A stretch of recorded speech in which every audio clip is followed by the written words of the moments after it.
What's up, everybody? This is Angelina from Divine Hustles, and today I'm here with... I'm Cece Meadows. I'm John Canis.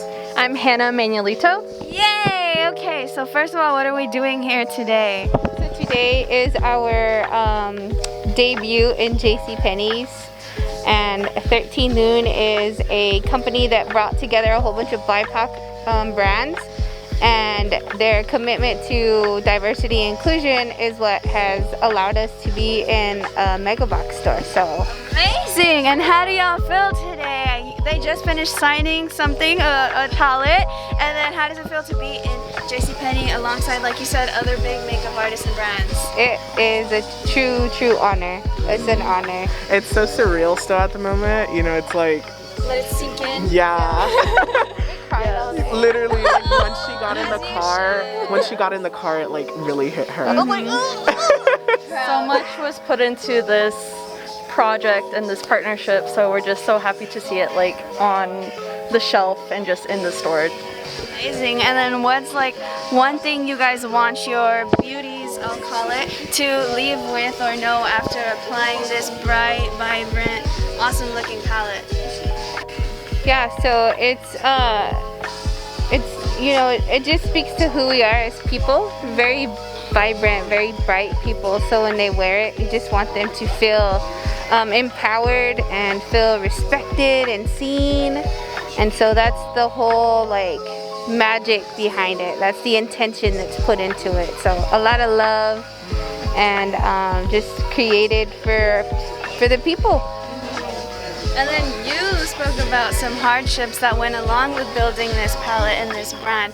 What are some things that you guys had to go through while building this up into where you are today? Where do you start? Yep. I mean, I guess as the whole as a brand, there's just been hardships where doors have been closed and opportunities have just kind of been whisked away just because we're not at a certain level or we're not professional or enough for what whoever's asking. And so this just shows that we are able to do these things and opportunities and to showcase our culture and the way it should be. Yeah, lots of funding issues, going to banks and then just being like, you know, we don't know how to sell your stuff, we don't know how to market your stuff. That's a heartache, you know, to be told that we don't fit a market, you know, for certain banks and stuff like that. So Standards. just standards, and not just that, like we're growing every day, we learn new things every day. You have to think about, like, there's not very many brands that we know specifically that have information or know things. We kind of just learn as we go. We make mistakes as we go, but we make sure not to make the same mistake twice, and just kind of write a little brand Bible for those that come after us and be like, oh, you don't want to do that, like go this way, you know. So it's a true honor to be the first, and super excited about all those that are gonna come after us. Yes. Dude, and then you spoke about not meeting expectations or standards, which is pretty ironic because you guys are artists that built something that is very inclusive to beauty and what people would particularly say beauty standards, but you guys are ruling that out with this palette. And then speak about the indigenous side about it. I know that you're mixed. I'm mixed too, same. I'm Native and Hispanic, but like, what was that feeling like having to grow up and face new challenges and not feel like you belong anywhere? Yeah, that's a hard thing. I think sometimes I still deal with that a little bit. You know, I'm Chicana and indigenous, and being Yaqui and Comanche. You know, Yaqui is on the Mexico border of where my father was born, and my mom's Comanche. So it's a transition of honoring both cultures and honoring both, you know, separate tribes, but it can sometimes feel like you're being torn apart by both. And I wanted to create something where you didn't have to feel like that. Like, you could just take pride in being indigenous and where you come from in our story. And so that's why we work with people from different tribes. You know, Steven's Kiowa and Choctaw. I'm Yaqui and Comanche. You know, Hannah, she's Dene. And John right here, he's still learning where he's from. He's reconnecting, but you know, for him to know that he's indigenous and that he has a story and he's rooted in the land, that is what this brand is about, and so that's the important aspect of it. I love it. I mean, we need more recognition, right? And then there's a ton of artists. You guys, I'm glad that you guys are doing this because now we're getting more recognition, whether it be tribes overall. I'm from the same tribe as you. Yeah. And then, why makeup?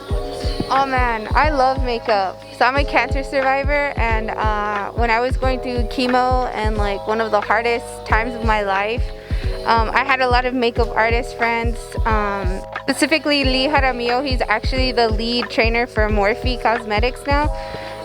He used to work for MAC, and he came in and gave me like this dope makeover, and it just changed my life. It opened the doors and opportunity for me to see how can make you feel when you're at like the lowest times in your life. And so I wanted to create something that would bring out the beauty in everyone when they're using it, because it's an empowerment, it's a tool, it's art. We have a lot of amazing artists on our PR team who, you know, sometimes are going through a really hard time, and they pick up their makeup brushes and they pick up their palettes and they create these like beautiful, beautiful pieces of art on their face, and I just love that. So not just that, but makeup is completely inclusive. It doesn't matter like where you come from or who you are. People just love makeup, and so I think it's a great tool to bring people together. Well, she shared her story about falling in love with makeup. What's your guys' stories?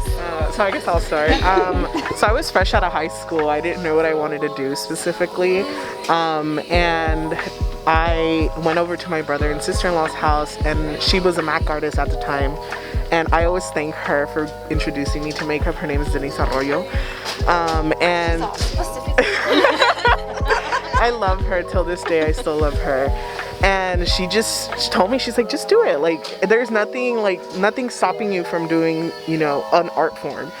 And people always ask me like, why do you wear makeup? Da da da. I'm like, it's not that I wear makeup to please others. I do it as an art form. I do it to comfort myself. It's like, it's just a nice hobby to have, and it just clears your mind because you're like in the zone of creating art.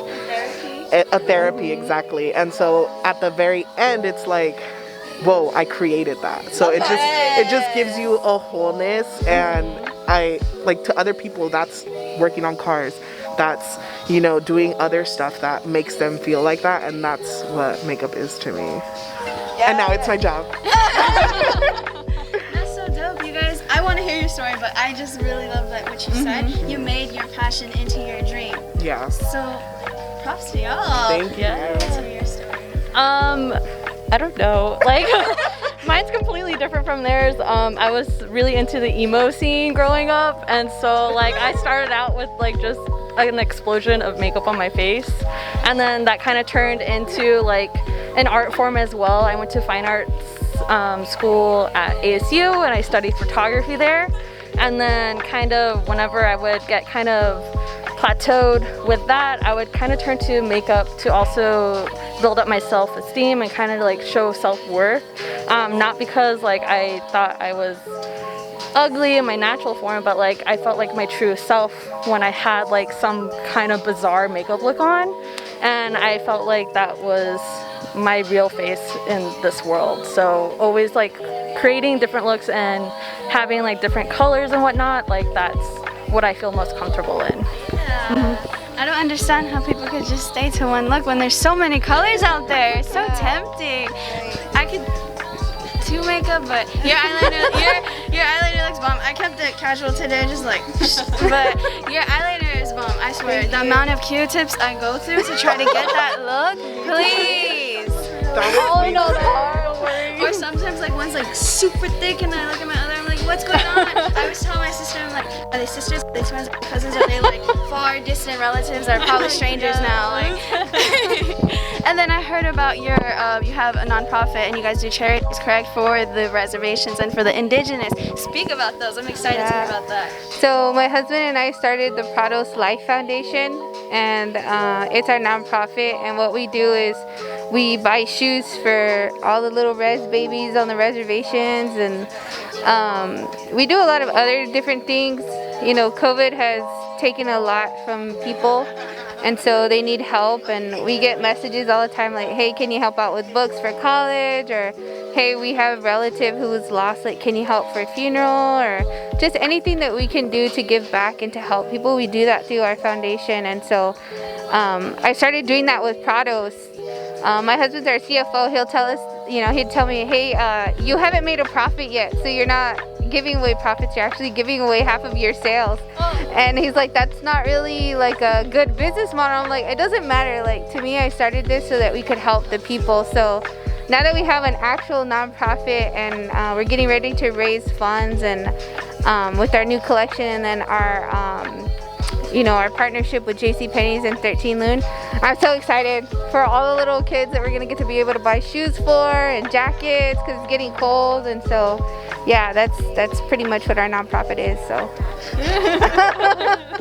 I'm excited for you guys, and everything that you guys are saying is so beautiful. But speaking of the youth, we're gonna wrap it up with 2 messages, okay? The first message I've always liked to ask everybody is your message to the youth, and the second will be to hustlers out there following their dreams and passions right now. yes. So first message to the youth, y'all. Just be you. Be proud. Don't be ashamed of who you are. It's gonna sound corny, but don't stop dreaming. Go for your aspirations and your inspirations. I didn't have like an exact role model to like look up to for like the arts career, but I just kind of dove in it, and like I'm living the dream right now, getting to do what I love. So just keep going. You can do it. Yeah. So I just tell the youth that, you know, you're not a product of your environment. That when the world tells you it's okay for you to go left, it's okay for you to go right. That was something that I struggled with a lot as a kid. I grew up in a home that was filled with generational traumas, and I could have every excuse in the world to not be successful in life, but I decided that I wanted to do something different. Sometimes you're walking that road alone, and it's okay, because along the way you pick up people to come with you, and without them you wouldn't be able to be where you're at. So I mean, you got your team here. I do. I can't live without my team. And then we need your guys' last message to hustlers out there following their dreams and passions right now on their Oh road. man. Keep at it. Keep going. When they close the doors and tell you you're not good enough, you're not big enough, you're not marketable, you're not this, you're not that. You just, you know, respectfully, you can like flip the bird and be like, I know who I am. And so just keep on with your dream and your passion, and yeah, you can do anything. It's cliche, but you can do anything. Anything you put your mind Know to. your worth. Yep. Know your worth. Know your worth. Everybody says it, but really it's like one of those things like know your worth, and just if it doesn't work, it doesn't work. Move on. It'll be hard. We've been there. But just move on. Know your worth. Get your copyrights and your business licenses, and make sure all the legal stuff is in order. Okay. Well, she went from makeup artist to halfway MMA mixed martial artist. No, she's over here pounding the air. Like, what the air did to you? Nah, we're chilling. Well, it was amazing talking to you guys. I'm so excited for your future. I mean, as this is here, we're all admiring it. You said it was a very prideful day for you guys. So excited for you, excited for the future, excited for what's to come for the Res babies. Yes! Well, you heard it here, folks. Be kind, support each other, keep hustling. Make sure to try this bomb makeup palette. We got so many options and colors right here. Just try it. Okay. Thank you. Bye, guys. Hey!